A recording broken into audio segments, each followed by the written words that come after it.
Hello everyone, welcome to Royal Online Tutorials, the online educational channel. Today in our video we are going to discuss an important topic about if the employer has the right to control a worker or not. But before we start, don't forget to subscribe my channel. What are the factors to determine whether an employer has the right to control a worker? Let's start by the instructions. It's about requiring a worker to comply with another person's instruction about when, where, and how he or she is to work. Ordinarily indicates an employer-employee relationship. Training.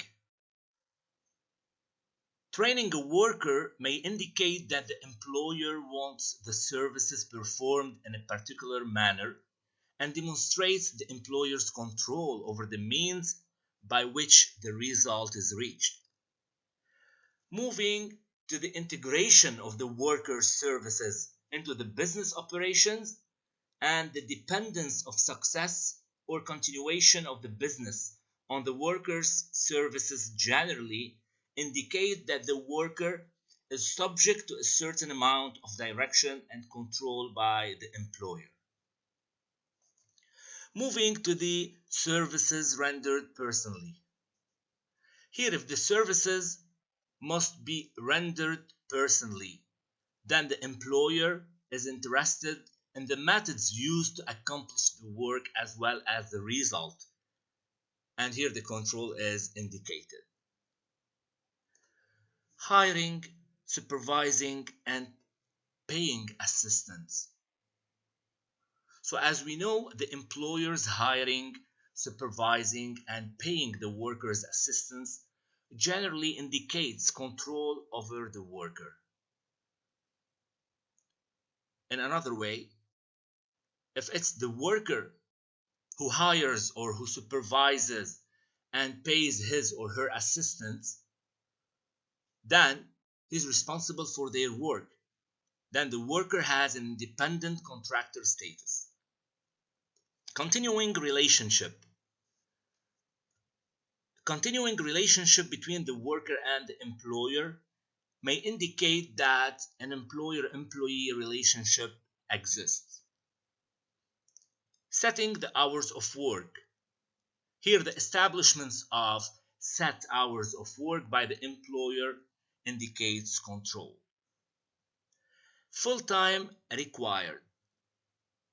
If the worker must devote full-time to the employer's business, then the employer has control over the worker's time.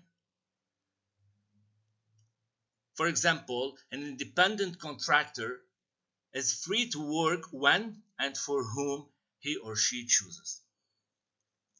Doing the work on employer's premises.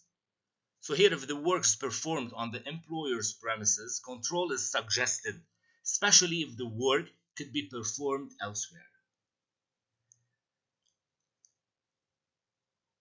Order or sequence set. Here, if a worker must perform services in the order or sequence set by the employer, then control is indicated because the worker is unable to follow his or her own pattern of work.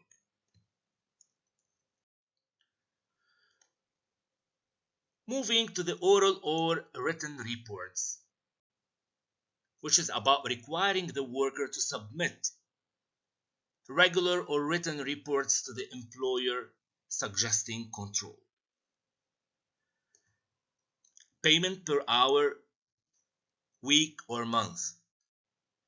Here, the payment by the hour, week, or month suggests an employer-employee relationship unless it's just a convenient way of paying a lump sum agreed upon as the cost of a job.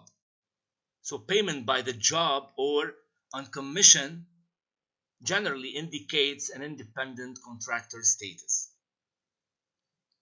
Payment of business or traveling expenses or both of them. If the employer ordinarily pays the worker's business or traveling expenses, then the worker is an employee. Furnishing of tools and materials.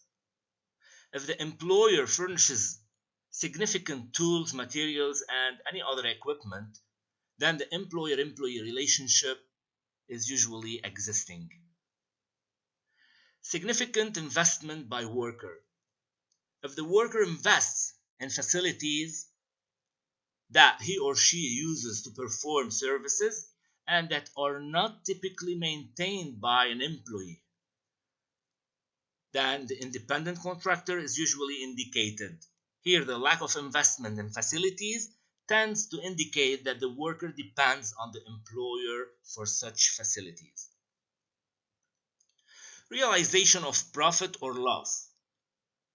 A worker who cannot realize a profit or suffers a loss as a result of his or her services generally is an employee.